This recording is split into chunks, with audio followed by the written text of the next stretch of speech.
See, we've got people joining us now. Yeah. Hopefully. No, I'm not just see a couple of faces. Just not thinking about that. Fabulous.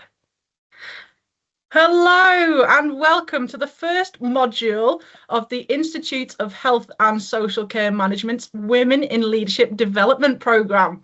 We're delighted to have you with us today to start this journey of 8 modules designed by members for members. Before we get started, I just want to take 5 minutes to discuss the importance of this series. So over the course of the 8 modules, we'll explore 4 key themes which our members have identified as essential to their growth as leaders. That is resilience, inclusion, well-being and conflict. We will share sector insights, lived experiences, honest reflections and personal stories to help us navigate the unpredictability of the sector, to help us understand how clarity, connection and collaborative strength can create stability in turbulent times. You may have seen in Roy Lilly's e-letter this morning where he references the evolution of Davos in the Swiss Alps, which for those who didn't know is home to the World Economic Forum.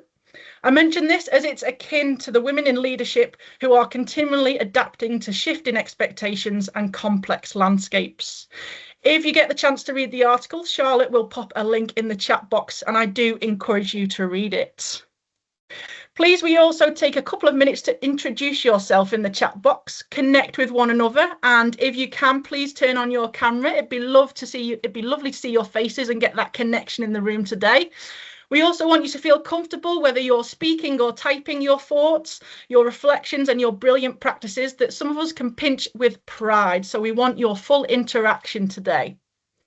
We are joined by Liz and Claire, who are familiar faces from last year's Women in Leadership Conference. This is the first workshop in the series and I know you will welcome them warmly. Our aim today is to provide you with the practical tools to support you in becoming adaptable, confident leaders who thrive in uncertainty. And before we start, I just want to check you can access Slido. This will be where we do our activities with anonymity. So please be honest, but also respectful. And if you've got any issues, please use the chat box and my colleague Charlotte is on hand to support you. With that, I'm pleased to hand over to Liz and Claire to get us started, and we'll be finishing by 1:30 today. Liz and Claire, over to you. I'm going to bring up your slides now. Thank you, Jay. Thank you so much for inviting us. Before we get started, we'll just introduce ourselves really briefly. Although we were at the conference last year, you may or may not have been on the presentation that we were on before. We're also quite nervous. This is just an exercise for us in growth, as you know, kind of sitting and listening and learning to adapt. So we're not natural public speakers. So we're really, you know, we're using this opportunity to really grow our own skills in the area that gives us a lot of fear. So. To start with, I'm Liz. I'm Head of Marketing and Recruitment for Right at Home GF. This is all-encompassing for 4 territory areas, so it's a franchise home care agency. I've got 20 years professional experience behind me, but I joined Health and Social Care only maybe 5 years ago in May. I drive the marketing strategy and recruitment efforts for Right at Home, so ensuring that we are visible within the community for potential clients, and also really ensuring that we are a great place to work for carers as well. I've worked alongside investors in people to make sure of that. I'm passionate about our company's mission and our values, and I align my work with my own values of integrity, compassion and well-being. And I'm Claire Skilton, so I'm Head of Compliance at Right at Home, where I see compliance across all the 4 offices. I returned to education as a mature student to feel my passion for making a difference to other people. Before joining Right at Home, I worked in the charity sector, supporting unpaid carers and their family. As a mother of 4, I believe I balance leadership with empathy, integrity, and human-centered values. So that's us. So what to expect today? Next slide, please, Jade.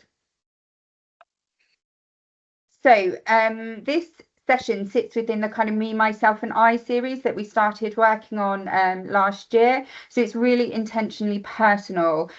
Today isn't just about leadership theory alone, and it's definitely not about perfect leadership. Okay, we're not perfect leaders, but it's really about how we have shown up as human beings and how we have grown, and therefore we've been able to lead others through uncertainty. Our session today is called Adaptive Leadership, and we're really building upon the presentation from last year, which was building confidence, capability and connection. So you'll hear both of us share on our own leadership journeys, the good bits, the uncomfortable bits, and what we've learned along the way. Today was going to be really reflective and interactive, as Jade mentioned. So we'll be sharing some of our lived experiences. There'll be some light touch leadership models, and we'll hopefully offer some practical tools as well, which work for us in real life. So not just theories and ideas.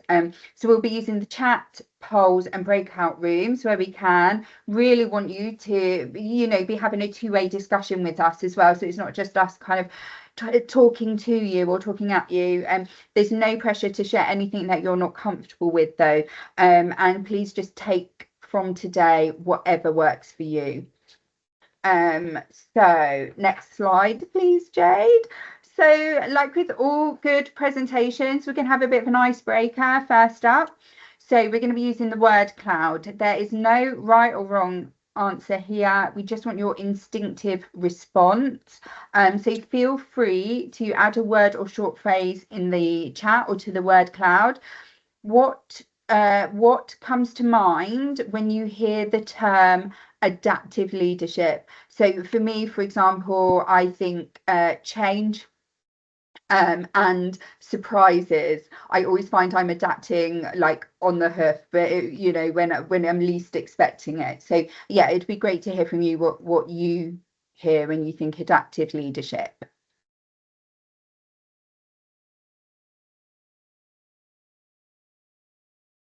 Oh, responsive and dynamic. Yeah.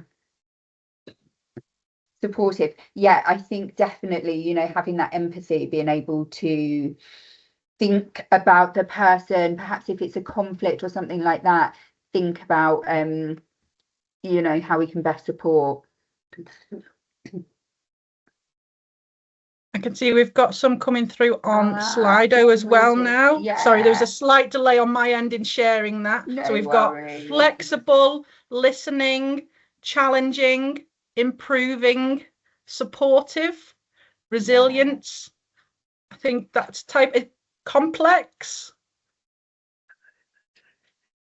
I can see more coming through now as well. Listening. Being able to respond to change, interactive, informative. What's the wicked issues?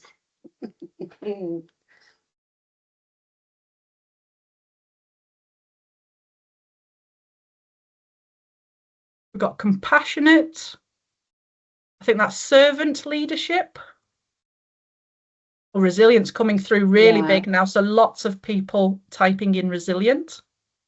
I think that's the one, isn't it? It's very, I think it's quite difficult to, when you're having to adapt and change, like it can be quite hard to be resilient to that, I think, definitely. And something that Claire will touch upon later is adapting during COVID. And actually I joined the company just after COVID, but it was in that kind of health and social care recruitment crisis, and we had to be so adaptive. We also had to be really resilient to those challenges as well. It was quite a tough balance between being really resilient and really adaptive. I'll just read a few more. Calm, responsive is coming through very strong and big now as well. Protective, listening, critical, diplomatic. Lots of different qualities there. I'll bring your slides back up. Feel free to continue adding to this. We will share the resources post-event so you can see all of these words that are being added. So that'll stay live throughout today's session. Yeah, I think what was really nice about that is actually all of the words that were coming through really felt like it was connection with what the adaptive leadership needed to be. So, you know, lots about trust and compassion and support. And I think that really comes from that kind of connection and teamwork as well, and kind of team bonding and being empathic with the people that we work with. So thank you so much for that. So next up is Claire. If we could go to the next slide, please, Jade. And Claire is going to talk on adaptive leadership, the big picture. Lovely, thank you. So I'm going to give a quick overview here of a framework called, here we go, I've got to get this correct because obviously it's Cynefin, which you don't need to memorize, but it's a helpful way to understand why leadership can feel uncomfortable. It reminds us that not all problems are the same, so they shouldn't be led in the same way. So the framework has something called CLEAR, where the situation is stable and the answer is obvious. And the approach we use for that is we follow the rules. Then we have complicated. There are right answers, but they require expertise. And again, the approach we would use at this point would be to analyze and plan. Then we have complex, which there are no right answers, but they require expertise.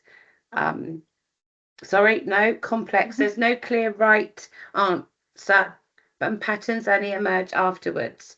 And that's where we experiment and adapt our ways of working. In health and social care, we often fail when we try to solve complex human problems with clear, rigid checklists. In a complex space like managing staff morale or client mental health, cause and effect only may make sense in hindsight. This is usually where imposter syndrome shows up, because we think we should know the answer, but the job here isn't to know, it's to listen, learn, and test. If you're leading in complexity and it feels uncomfortable, you aren't doing it wrong, you're doing real leadership. This is something John explores more in much more depth in the IHSCM course on systems leadership. It's a theme that came through strongly at our recent conference. Leaders are being asked to adapt themselves first, rather than just their organisations. It's about adjusting how you lead, rather than expecting certainty when it simply doesn't exist. In complexity, certainty is rare. Leadership becomes about learning, listening, and adapting. Thank you. And I think, you know, what really kind of comes out there is that you know, when we've got something complex, we're not ready for it. We can often kind of doubt ourselves, and that was something that came up in our previous presentation, but we're also going to touch upon today as well that kind of imposter syndrome and, you know, not feeling quite ready for these changes. But first up, we're going to have some breakout rooms. So if we could have the next slide, please, Jade. So Claire and I are going to share some case studies of our own later on, but it would be great if we could hear from you guys first of all about a time that you had to adapt your leadership style, what changed and what did you learn about yourself. So I think really it's really good to kind of understand what you think your own leadership style is.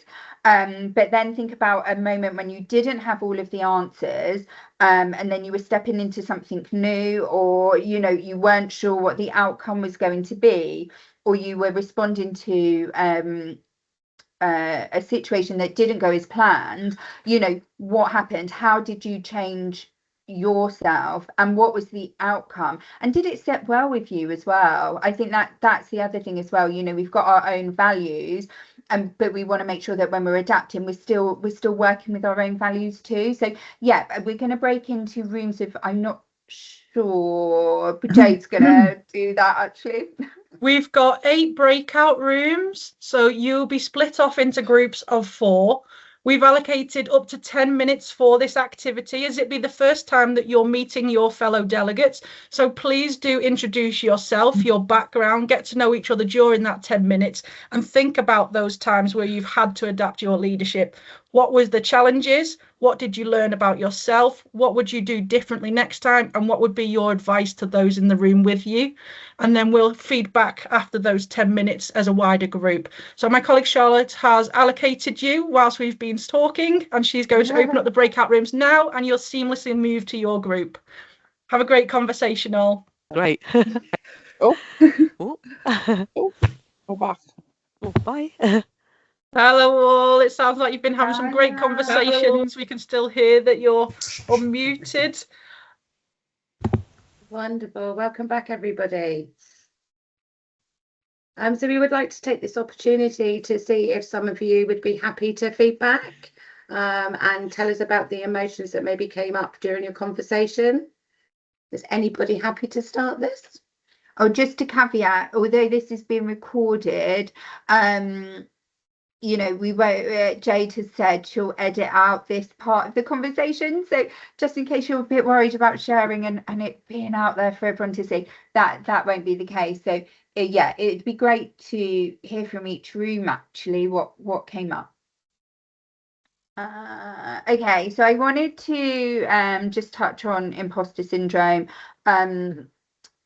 I mean, look, I think everybody has imposter syndrome. I don't know anybody that's kind of 100% confident in every single thing that they do, because you know we're always trying to challenge ourselves. And I definitely do think it is a female thing as well, you know, that we do feel less than, or feel like we need to prove ourselves more. But you know, for me, imposter syndrome has shown up many times in my career, whether it's been stepping into a leadership role, moving sectors as I have done, or just being the new person in the room. I actually fell into marketing completely by accident, really. I just left uni and I'd got a job in a warehouse, and my boss liked me. You know, he just saw something in me that I was fresh out of uni and I was working in customer services, and he just said, look, you know, I'd really like you to try out doing our marketing.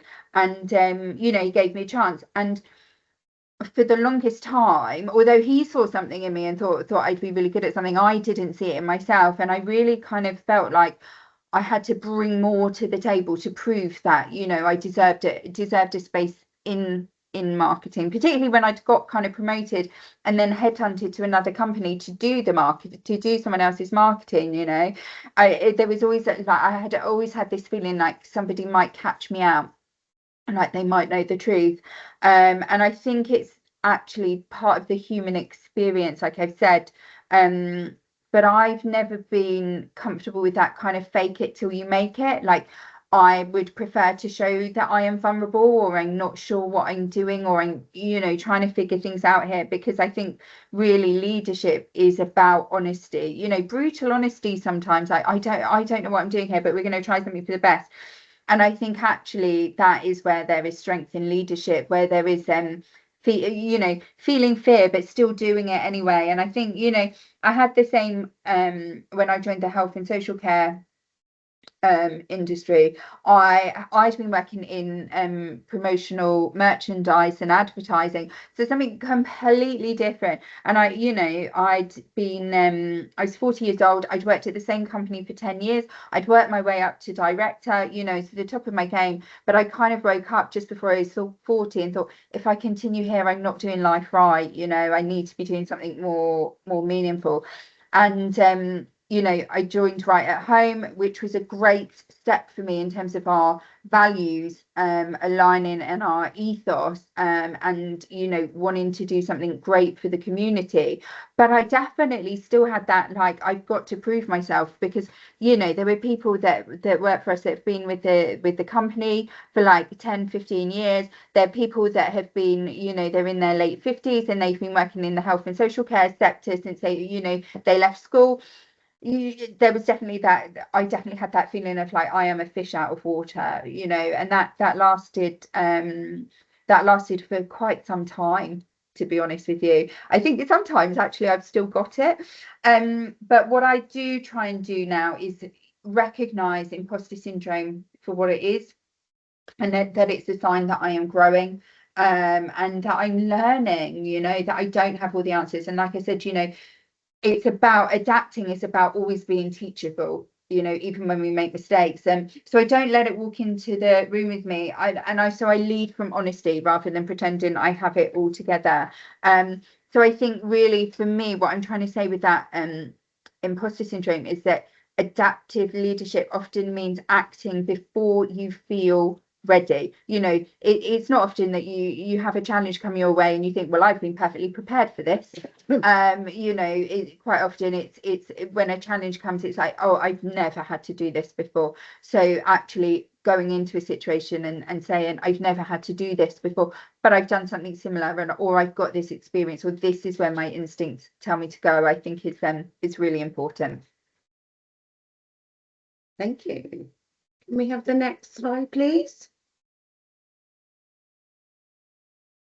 Wonderful. So this obviously brings me into an example in regards to uncertainty and how it is often unavoidable in leadership, particularly in social care. And often we're working with incomplete information and demands and real human impact. So in March 2020, I felt like I was walking into what we could call the fog of care. As a leader, I'd always been taught to find solutions, but this was different. This wasn't a technical problem that we could resolve with a new policy or with a manual. This was an adaptive challenge, one that demanded a total shift in my heart and my entire approach. We were hit with a threat that fundamentally tested everything I believed in about leadership. I soon realised this wasn't just a personal challenge, but one that required adaptive leadership from all. COVID. Yeah. The challenge that defined us, the safety gap. The most immediate and overwhelming concern was the safety gap. Yes, it was about physical health, but for me, it was fundamentally about psychological safety. I watched our amazing carers wrestle with uncertainty, an internal conflict where their deep professional commitment to their clients was battling the fear of becoming a vector, of taking this virus home to their children and elderly parents. My job suddenly became less about operations and more about protecting their peace of mind. I'll never forget the sheer spread of change. Guidance was shifting every 24 hours, and we all quickly realised that in this environment, our value wasn't being the knower, the person with all the perfect answers. That person didn't exist at that time. Instead, the most crucial role was to be the sense maker, translating it into a shared language that made sense of the mess. So the leadership response from this, we created the triple communication strategy. We understood that a single email was going to fail because people process information very differently when they're under the level of stress. This led to the decision to anchor the team with a triple communication strategy. The memo, we established a memo as our single source of truth. This was technical, it was frequent, and it was essential. The team took the chaotic rapid-fire updates from health authorities and distilled them into clear, actionable, simple steps. This memo wasn't just information, it was the foundation that allowed our team to lead with certainty. Information is one thing, but empathy is another. We made sure to call our furloughed team members personally. We quickly learned that many were struggling to balance work with kids being at home from school. Hearing those personal struggles allowed us to throw out the old schedules and build new ones that actually supported them. The formal letter, finally, we needed to reassure our clients. The formal letter went to them and their families. While the world was spinning uncontrollably, these letters were designed to signal our stability. It was our promise to them. Right at Home is still here, and we have a steady hand on the wheel. Crucially, we chose to be honest about the things we didn't know. But by admitting we didn't have all the answers, the energy shifted. We balanced top-down fear with a culture of thinking as one. We weren't just the bosses and employees anymore. We were a team tackling an impossible puzzle together. The lesson of community. The results were a revelation. While burnout was tearing through the sector, our team stayed. They didn't commit because we had all the answers. They committed because they felt heard and protected. This was a profound lesson. In a storm, people don't need a leader who pretends to be the sun. They need a leader who is willing to step into the fog, admit the fear, and navigate it alongside them. Thanks, Claire. So we just wondered, just a quick discussion prompt here of on listening to that, you know, there is quite a lot there about confusion, which you're having your own internal confusion. So we just wondered what helps you stay grounded when the path forward isn't clear.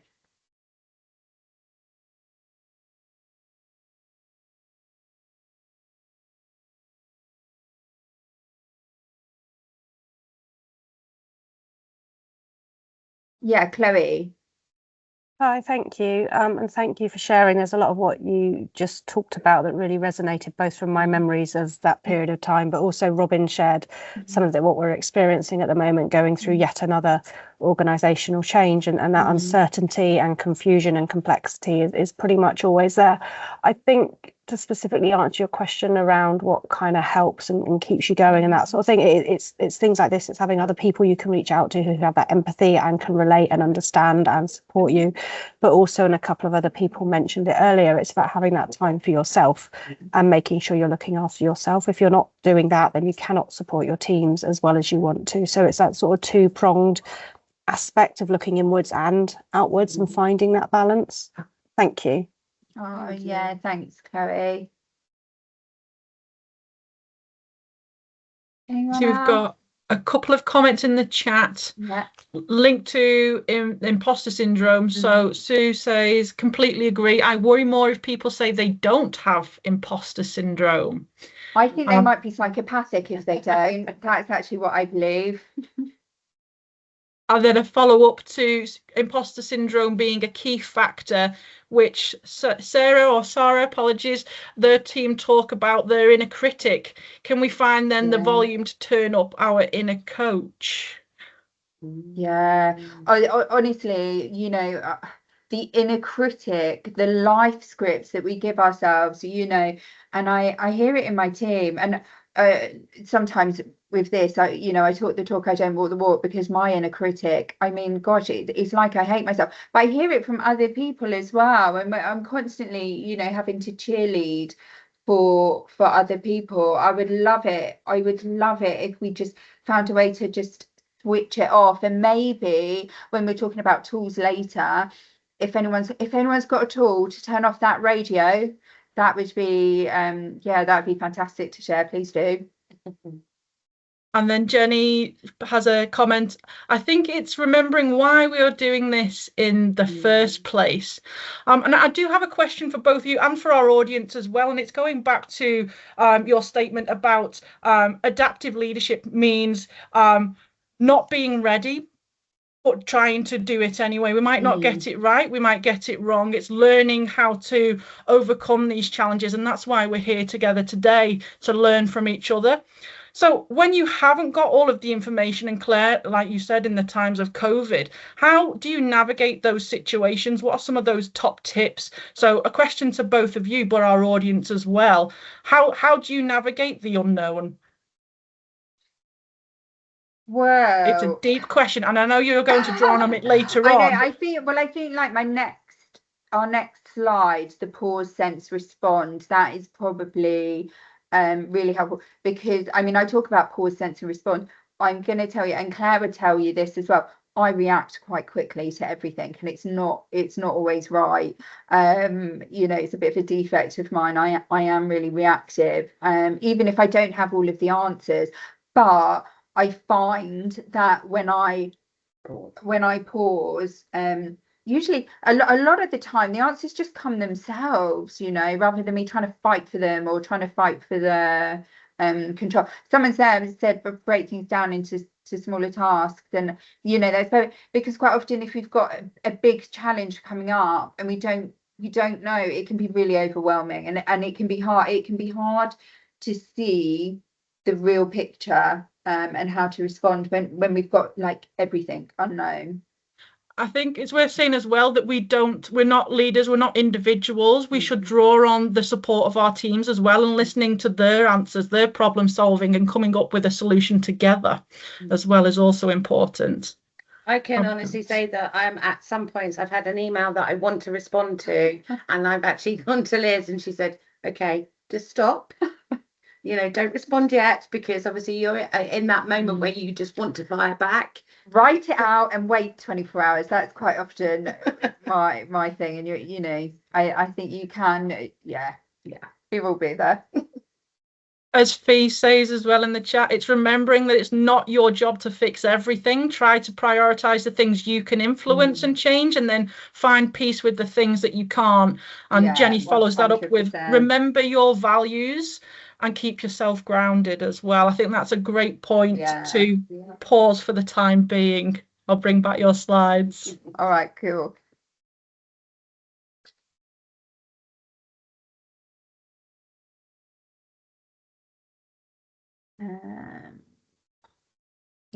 So as I was saying, so this is the practical tool, pause, sense and respond. I'm really learning with this because I am reactive, and I really do now try and use this. So I especially pausing, especially when emotions are high. I think if you kind of go straight in trying to find a solution and it's not hitting the mark with the other person or the group, we can just escalate a situation. And I think especially when we're working with kind of bigger groups, it can be very easy to give arms and legs to everything. Sense what is really going on and who is affected. And I think that's really important here, is like really actually what is happening in this situation, what is the reality and the facts of a situation, and respond in a way that aligns with your values. So someone mentioned values earlier. I think that is really important. If I'm unsure what to do, I do take a moment and I talk to my trusted colleagues, definitely with Claire. She is I don't know whether it's because you're like a process person, but I think you look at things a lot more objectively to me. So it's really important to kind of get the opinion of somebody else that's maybe less biased or less involved. And I've learned that or sometimes I can just wait and the solution feels clear. That's not always the case, but I do find that slowing down helps me make more thoughtful decisions.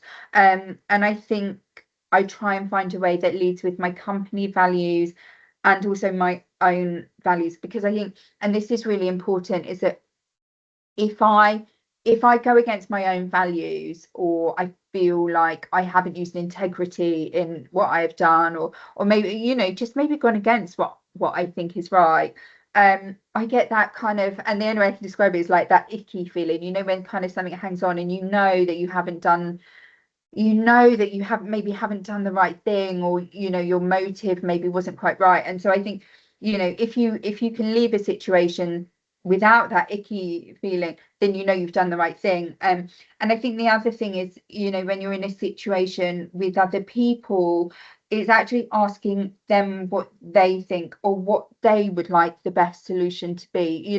I don't have all of the answers, but what looks like a perfect solution in your mind? What would you like to see out of this? And I think what happens there is they start to see the bigger picture as well, and they can really see kind of what's going on and who is affected. If the next slide, please, Jade. We've got a quick poll here. Did you want to bring the poll in before the next slide? Sorry. Yes. I forgot. What is it? So this is just a really quick poll. I've said pausing is what I find the most tough, but I just wondered what you guys found the toughest: pausing, the sensing, or responding. So we've got the Slido link again, if you can access that, and you can just answer the poll. Is the Slido gone on here? There it is. So just so we can see what people are clicking on together. As I said earlier on, this is anonymous. Yeah, it's the pausing.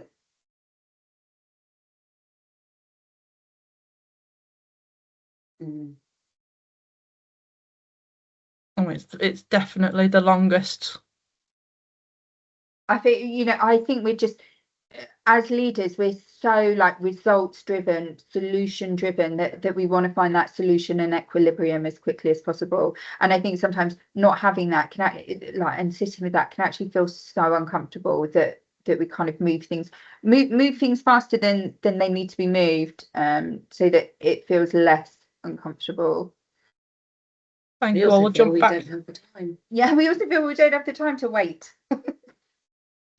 We've got to move on to the next thing very quickly. That's quite often what happens. I thought the dynamic was shifting slightly. Then I saw sensing was filling up a bit more, but no, definitely pausing is the leading so far. Let's go back to the slides.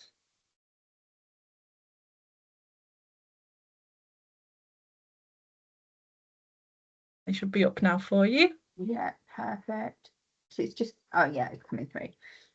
So we just wanted to talk a little bit now about team resilience, and also the tools. We started touching upon those tools and tactics and things that we can do, so we wanted to kind of dive into that a little bit more. So just in terms of supporting team resilience here, I just picked out a couple of things that I found really interesting. I love LinkedIn Learning, so if you don't use LinkedIn for your learning, check it out.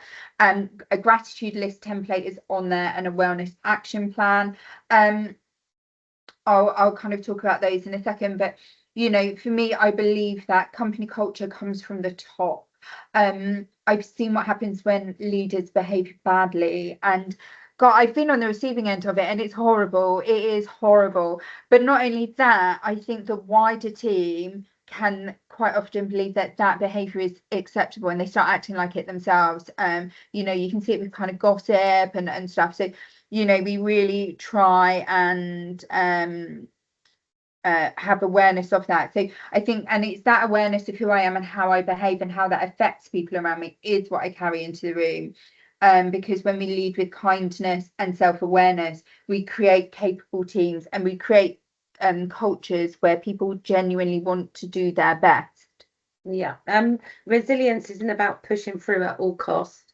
It's built through psychological safety, trust, and compassion, paired with accountability. And I think as well, we need to reframe what kindness can look like.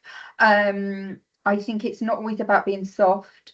I think actually firm conversations and honest feedback is actually really kind. If somebody's not doing their job properly or performing to a high standard, if you do not have that honest conversation, it's actually really unkind to let them carry on thinking that they're doing okay.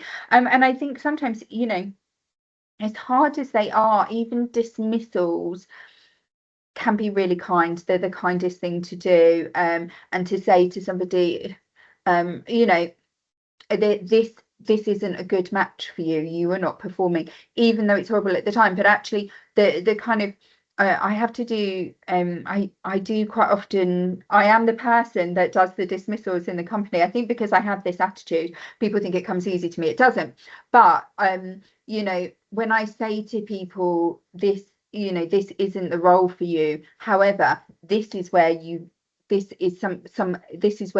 sit really well, and kind of find a way to say, like, this is better that we kind of let you go, for you and for us. That is actually kindness, rather than keep trying to maybe what's the saying, square peg round hole, which we can quite often do because we think, oh, we'll just keep going, we'll just keep trying, and actually we just need a bit of honesty.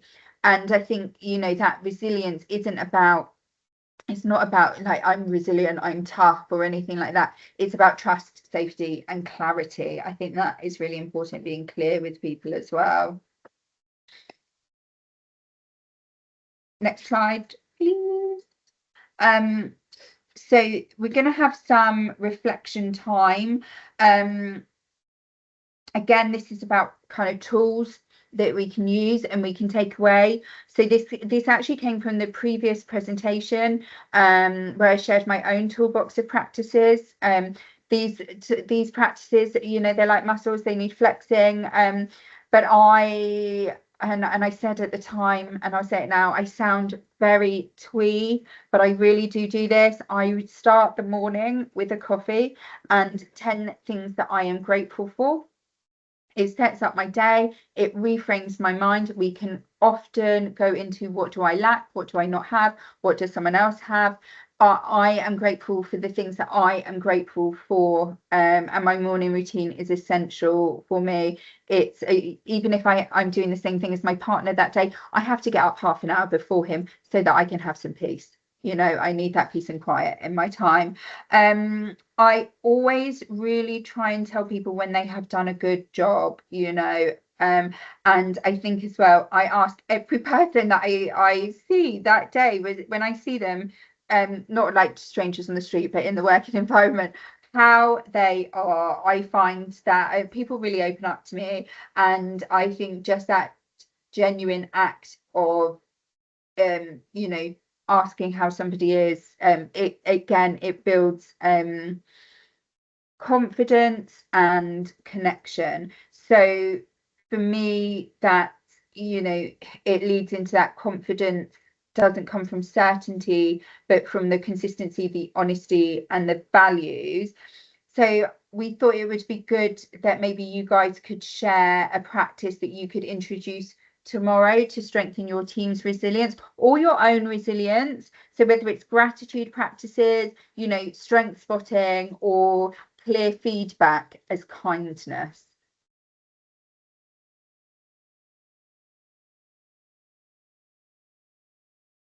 Whether you want to say it out loud or pop it in there. Yeah, Robin.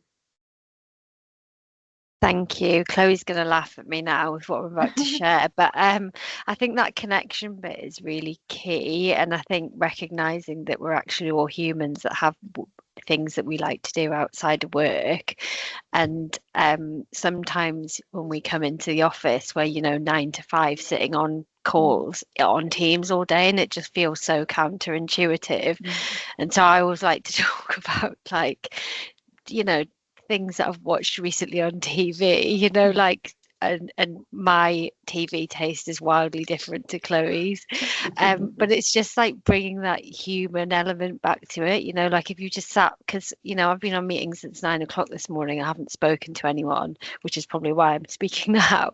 Let it all out. Yeah, but I think it's, you know, it's that like actual face-to-face conversation, and even though we don't enjoy the same things, it's that it is the connection element which makes a really strong team. Yeah, I think that's, I'll stop there. Yeah. Thank you. Thank you. I want to know what your TV taste is like, though. It sounds curious. No, you don't want to know. It's all reality. It's reality TV nonsense. I like Made in Chelsea is like my guilty pleasure, so don't worry. Yeah, Anu.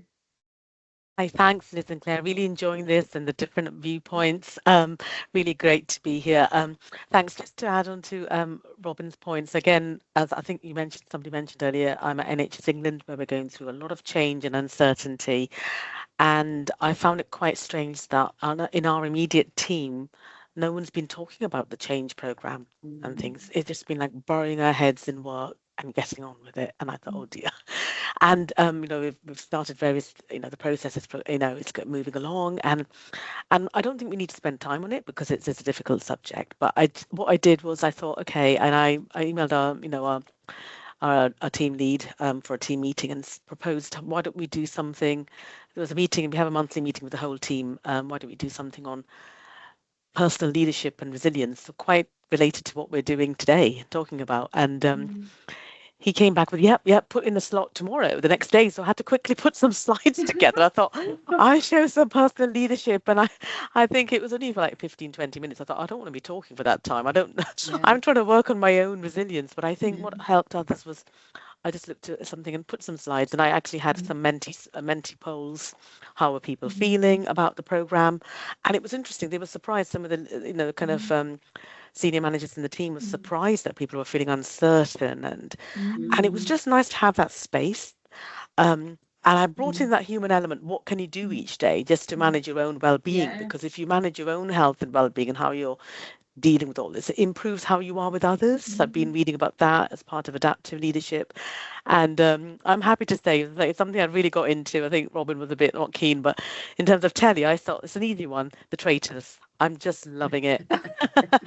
I had not seen the previous series, so but I think it's pure escapism, distraction, and it's gripping. It really is, and because it's on every night, like 2-3 nights in a row, you can't like kind of watch it on iPlayer or catch up later. You need to kind of be on, otherwise you're just saving up a hole, and it's like in the media and everything, isn't it? That's just something to distract us, and bringing that home an element. People were so good on that call in the team. We're talking about doing running and just little things, going for a walk, nothing extravagant. And I think bringing that human element and talking about things, but in a positive way. Not that, oh, we're going through this, we're all feeling really rubbish, because people are. So, yeah, no, it's just kind of trying to do something. Thanks. Thank you. Thank you, Annie. I'm just looking in the chat box. I'll start with the first one just to keep in order. Jenny said she's thinking of introducing a Tell Me Something Good Tuesday to try and focus on the good things that are happening and celebrate the wins. It also means we can get to know each other better, because they are a small team anyway, but it will strengthen our connection. That's Jenny. Fee has also commented on connection being important. Finds it more challenging working from home and being on Teams all the time, so feeling inspired to think about how I can build some connection into my day and with my team outside of work stuff too. Joe's commented to say would love to have team away days, but they feel these are not supported as they should be. Jess, another small team in supported living. They do a lot of lone working, and sometimes it's tough with long shifts. She always tries to reach out if it's been a tough day, even if it's just sending an email to say thanks for what they've been doing, even chocolates, gift bags in the staff room for no real reason at all other than they've done really well. Robin, again, Chloe has built in scheduled breakfasts and lunches for the team to spend time together, so people can enjoy whatever they want with least time in their diaries for what people want to do. Chloe's commented that as well. I think one more from Claudine as well. We have a team who are rarely all in at the same time, but we all make time on Tuesday mornings for a team meeting in person where we share our top 3 things, and it's often a time when we share a few laughs and reconnect, and it's important that we share those problems and agree solutions as a team. I think I've caught up on the chat box there for us. And that's something we do in every meeting, isn't it? We actually talk about our business win and personal win, to share that when we have a meeting, because that's important for those connections. Lovely. Thank you all so much for sharing. I think that's all of them. I can't see anybody chatting now.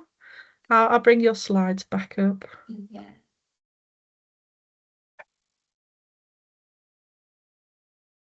So this is it's the next slide, Jade. Oh, thank you. There we go.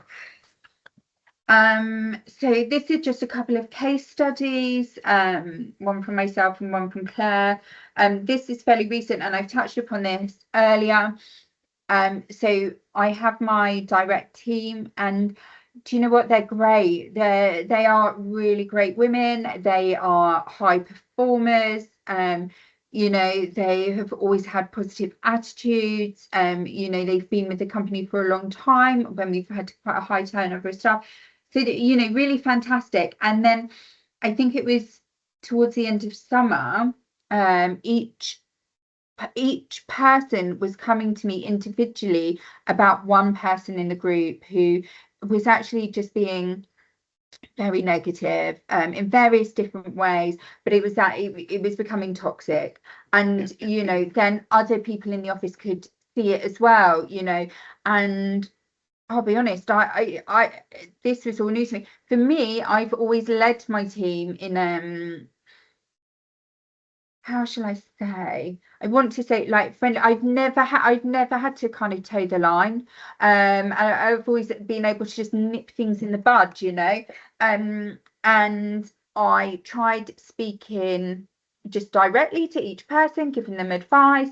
I tried speaking to the person that it was all about to kind of give them direction, and do you know what, it wasn't working.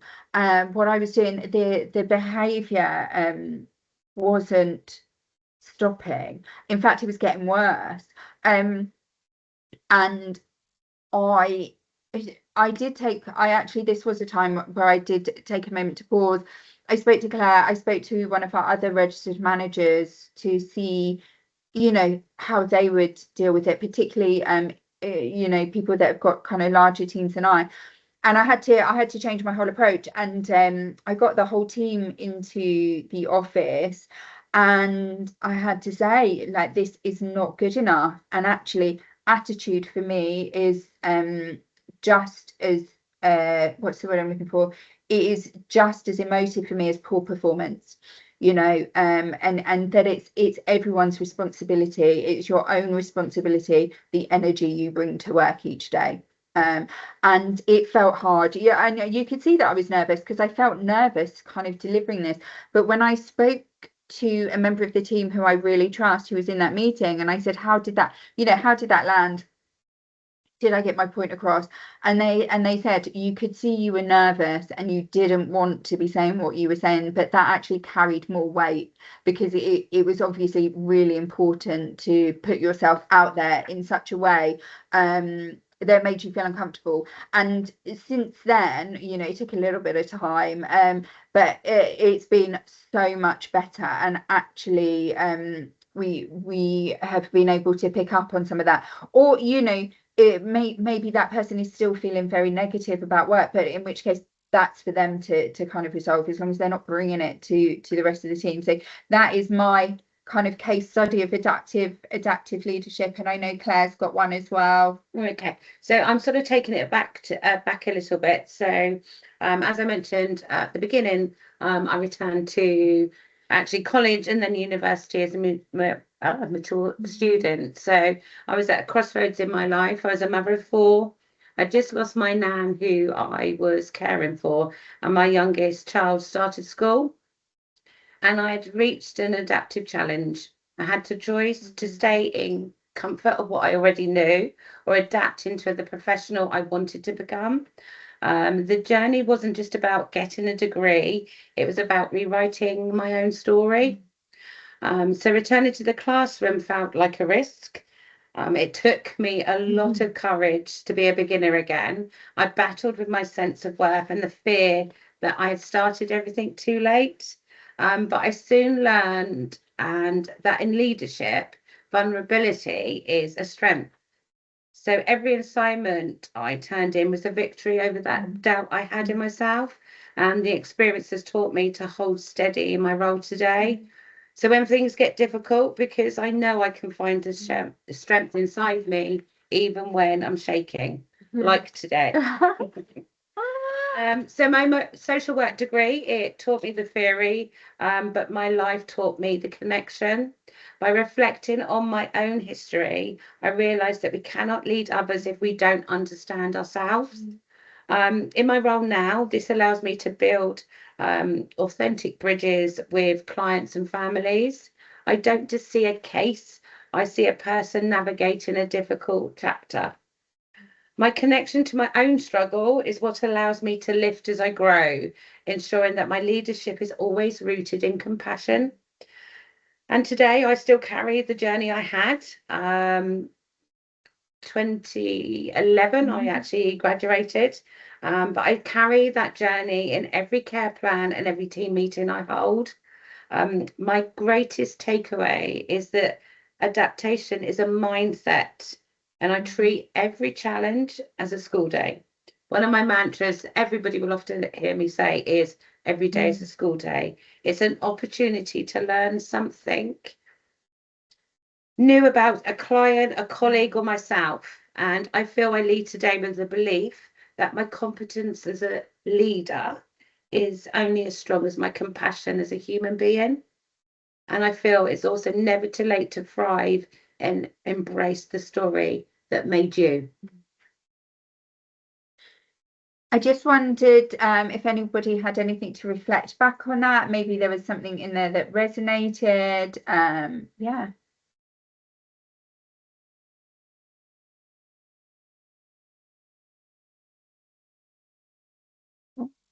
Yeah, Chloe.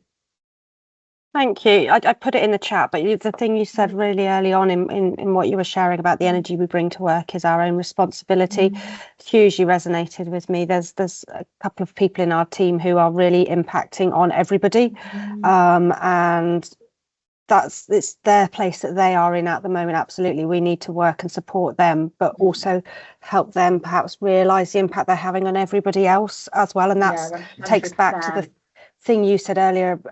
We're not going to dismiss them at all, but it's that kindness perhaps of being over about some of these behaviours and how they more widely impact. So you've given me something really challenging but hopefully positive to think about, so thank you. Yeah, and I think it is as simple as saying, like, you know, okay, you're struggling, we can help you with what you're struggling with. However, the way you are bringing this to work, that is on you.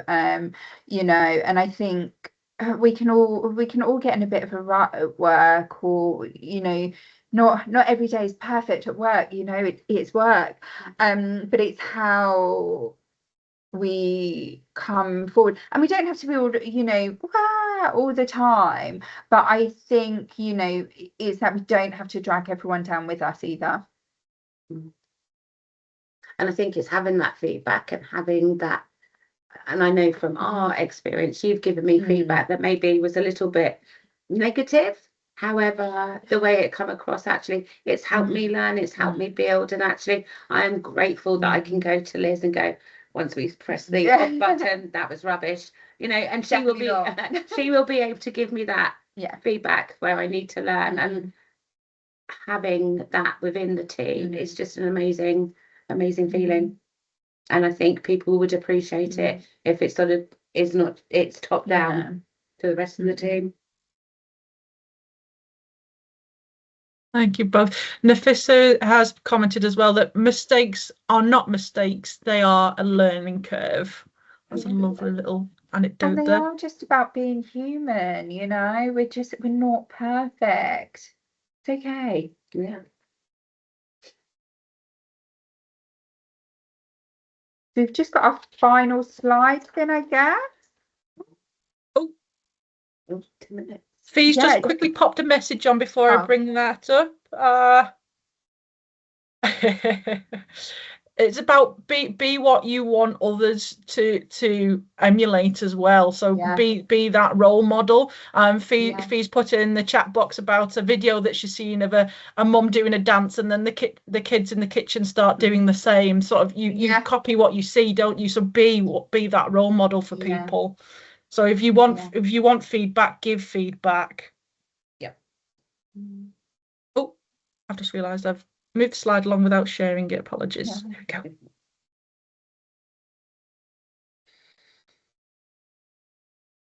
So this is just around the 4 C's of modern leadership: confidence, competence, compassion, and collaboration. For me, confidence doesn't mean the absence of self-doubt.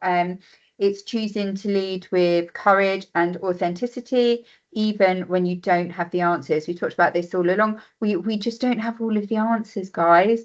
We've learned that real confidence comes from being grounded in our values, knowing what matters, and leading as yourself, not as who you think you should be. That's really important. Yeah.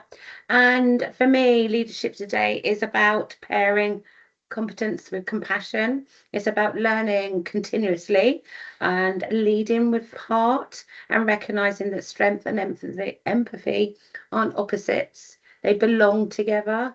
The best leaders I have known are the ones who lift others as they grow themselves. And finally, for me, I think it's also about being human. I've said it just now. It's human to get things right. Acknowledging that we don't always get it right is okay. Someone put in the chat just a minute ago, sometimes it is okay not to be okay. Like we are multifaceted human beings, and the human experience of life is sometimes happiness, sometimes sadness, getting it wrong, getting it right.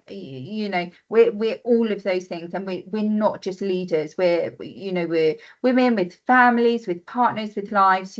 We've got a whole life going on here. And so what matters is how we respond, how we learn, and how we stay connected. So for me, connection is absolutely everything. Yep. And when we lead from that place of confidence and compassion, we create workplaces where people feel seen, supported, and safe to be themselves. And then I think, it would be really good to know what would be one action that you might take from today. My cat is trying to get into the room, by the way.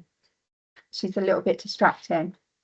Sorry, just thought I'd a little bit there. Scary as well. It's a bit scary. Yeah, but it'd be great to know what action you might take from today. Or if there's anything that particularly resonated, if this was helpful, gosh, any feedback would be welcome. I've just brought up Slido again. Part of setting a goal and committing to it is that it's in writing. So if you've still got access to Slido, what is one action that you will take away from today's session? Please feel free to type that. Again, it's anonymous. We'd love to see what those actions are. There's also the chat box that you've still got access to as well. We'd love your feedback on how you feel the session has gone, what you felt was positive, what you would like to learn further, and how we can help you support you with that in the following modules. Claire and Liz talked around resilience being built through psychological safety, trust and accountability, and we hope that today you felt seen and heard, and that you have some top tips and takeaways that are from trustworthy sources, Liz and Claire, as they've tried and tested them for you. And we hope that you now take that accountability to reflect on what you've learned today, those practical insights and case studies, and take away an action for you to implement for yourself and also take back to your teams as well. We've got a couple of minutes for any final questions before we close out today, so please feel free at this opportunity to either put questions in the chat box or unmute while we've got a couple of minutes. I